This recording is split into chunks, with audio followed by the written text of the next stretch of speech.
Objet dièse, SCP-173. Classe, Euclide.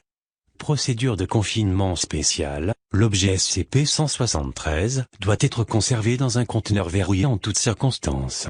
Lorsque des membres du personnel doivent entrer dans la chambre de confinement de SCP-173, ils doivent systématiquement être un minimum de 3 personnes et la porte doit être immédiatement reverrouillée derrière eux.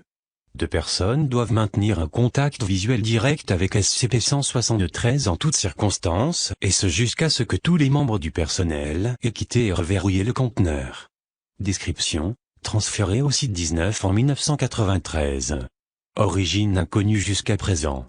Il est constitué de barres d'armature et de béton comportant des traces de peinture aérosol de marque Krylon.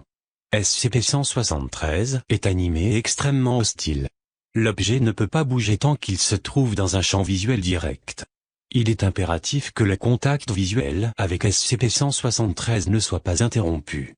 Les membres du personnel assignés à entrer dans le conteneur sont chargés de s'alerter mutuellement avant de cligner des yeux.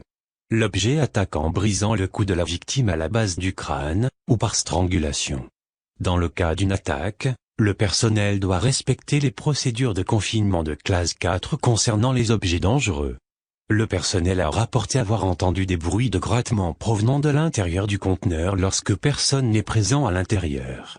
Ceci est considéré comme normal et toute modification de ce comportement doit être signalée au superviseur de l'Algérie en service.